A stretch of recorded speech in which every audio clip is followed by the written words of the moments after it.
Rev Eliel Dessler on Shavuos. There's a Shnei Ofnei Kabbalas Torah. Two different ways to accept the Torah. So he starts out like this. The Torah is something way, way, way beyond us. He says, in theory, he brings down the Maharal. This is the famous stuff. The Torah is Seichel Elokai. It's holy, holy. It's the intelligence of God. That means, by definition, it doesn't have boundaries. It's emes le'amito. He says the Chazal says it's the signature of God. What does that mean? The signature of God. It means there'll never be any intelligence after it. There was never any intelligence before it. It's just something that is completely beyond us. The Torah is concepts that are totally beyond the physical. It happens to be that we're in the physical world, but it's like the physical world, in a certain sense, is inside the Torah. The Torah is outside of the world, totally outside of the world. Arucha me'eretz midah. The Torah is longer than the earth. What does it mean the Torah is longer than the earth? It means there's no way to measure it. If you have something that's beyond the physical world, you can't measure it. It's so far beyond us. Baruch Hashem, we're learning it. The question is now, how can we learn it? How can we connect to it, B'Cloud? It's something so far beyond it. We come in, we learn every day, we're learning Torah, right? But if we really think about what we're learning the words of God, the creator, the master of the universe. It's something that is so beyond the physical world, so far beyond us. Can we possibly connect to it? And if that's true, now we're supposed to reach Kabbalas Torah. Okay, now how am I gonna accept upon myself this Torah, which is so boundless and endless? How am I supposed to accept upon myself the Torah? It's something so far beyond me. So the only way that Kabbalas Torah would really happen would be the way that it happened at Sinai, which basically was as a matana, a gift. The only way that we really can makabel the Torah is as a gift, because it's beyond us. How can we makabel it? So that says, the Chazal says, the Torah was a gift from the desert. So they learn also, what does it mean a gift from the desert? If you want to makabel Torah, you have to make yourself like a hefker kamidbar. You have to make yourself like the desert, completely total anava, completely knock out any physicality you have, any ego. You have to completely mavatal yourself to the Torah. That's the only way that you could potentially accept this infinite Torah into your finite body and your finite mind. How are you going to do it? The only way is to completely annul yourself and completely forget about yourself. That's the only way you're going to take something infinite and have any kind of a connection to it. Now, the problem with that is that's not a simple thing, and that really has to be done only through a matana, only as a gift. It's something beyond our nature. We can't do this. So the question is now, what does it mean that we have to learn Torah lishma? Lishma would mean that it's total. In other words, you're not doing it for any side things. That's included in the same idea, lishma. You can't do it for side reasons. You can't do it for honor, and you can't do it to gain anything, and you can't do it for any side reason. It would have to be total. For the finite to touch the infinite, it has to be a total nullification of the finite. Okay? And I'm talking very high stuff. The problem is we're not there. Well, yeah, we can't learn Torah Lishma that way, and we can't move out to ourselves completely, and we are physical, and we're already no, we have to strive for it. We have to work for it, obviously.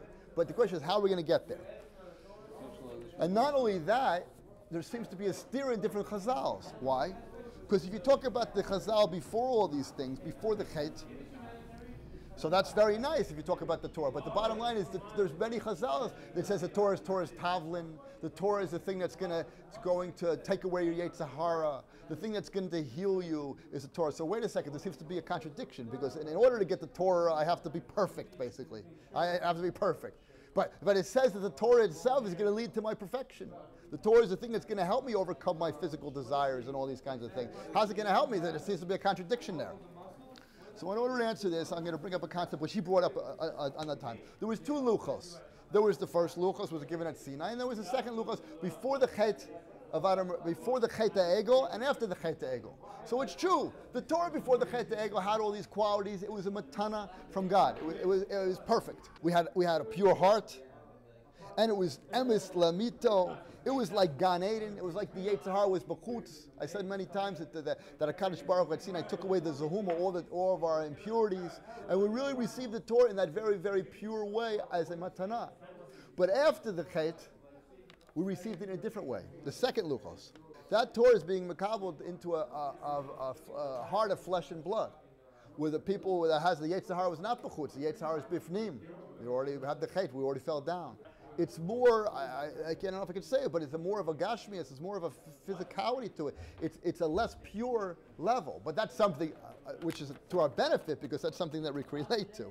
That's something we can relate to. But the question will be, even on that level, so it still has to be lishma. I mean, if we accept the Torah on a second level, on a secondary level, but it still has to be lishma. What does it mean lishma? It means that we can't do it for kavod, we can't do it for money, it means we can't do it for any personal benefit. So even there, we have a hard time, right? And we're struggling for that. So what do we do? So he brings a chiddush, this is the famous chiddush of Nefesh HaChaim. There's an idea of lishma. The real lishma would have been totally for the love of God. You know why I'm learning Torah?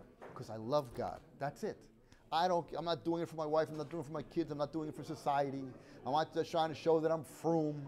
I'm not trying to show off at all. And I'm trying the human nature, that's not what's happening by us. We're not doing the real lishma that we're supposed to be doing. It's just not. I mean, we look around, we see if this guy's looking at me, am I not? Am I dressed? What kind of hat do I have? Do I have the right, how am I looking? Have the right look, I have the froom look. What am I doing? So that's us. That's who we are, unfortunately. So how are we going to get lishma? So he says an unbelievable chiddush here. Listen to this. There's a kind of lishma. Lishma means for the Torah itself. Let's see his lashon. He brings the lashon from Nefesh HaChaim.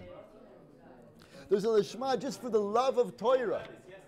I'm doing it because I love Torah. And the Chaim Volozhin says if you do it because you love Torah, that's also called lishma. And that lishma is going to lead you to the real lishma. We always say lo lishma, bo lishma. At least this lishma will lead us to the real lishma. What lishma we're going to do? We're going to do lishma because we love to learn. That's also called lishma. The pleasure that we get when we learn, that's also called lishma. Oh, yeah? Yeah, that's what he wants to say. It's a big chiddush, no? And he says that lishma will also be the tavlin to the Yetzer Hara. That's a lishma. It can deal with all your kitzonis. It's something that we can deal with, even though we're not pure, and we have all these feelings and emotions and outside forces pushing us to learn and different reasons why we're learning. But it doesn't matter if we learn because we get pleasure from the learning, which means, hopefully, and he says clearly, how can you get pleasure from the learning? Matok iyun amok v'amel rav. If you go deep and you work hard, then you're going to get tremendous pleasure from the learning. And that pleasure that you're going to get, that's going to take a person to really learn Lishma, to have Kabbalah Torah. We already moved down 3 or 4 levels. We see where we're holding. And we understand we want to obviously get to the infinite Torah, to the Torah, to the real love of God. But the way to get there, he wants to say, is by a melis b'Torah and hard work. And from that, you're going to get the pleasure. And that pleasure that you get, that's called Lishma also. So the pleasure is from yeah, definitely the pleasure from a melis. Hopefully, all these methods that you guys are learning, that's what I try to do. I try to make the method. I want the Torah to be yours. If the Rebbe stands up in front of the shiur and he says, he says this and he says this, the Rashba says this, the Ritva says that. You walk out of the shiur, how do you feel? You don't feel good, you feel bad. Why should you walk away from a shiur and feel bad? You should walk away from a shiur and feel good. You have to give the methods over, give the techniques on how to learn, that the Torah becomes yours. That's your Torah. That's the Torah that you can say over on the bus to your friend. If the Rebbe just stands up there and says the Ritva says this and the Rashba says that, what are you going to say to your friend? This you could say, listen, he said the Rebbe said this, but here you could say, listen, I have a Gemara, the Gemara says like this, and the Gemara has a kasha, and Tosfos has a kasha on the kasha. And then it goes on. But if you work on it for 2-3 days and you have the tools and you have the methods to dig in, to get into the thing, it's exciting, it's something, it's yours. That's also called Lishma.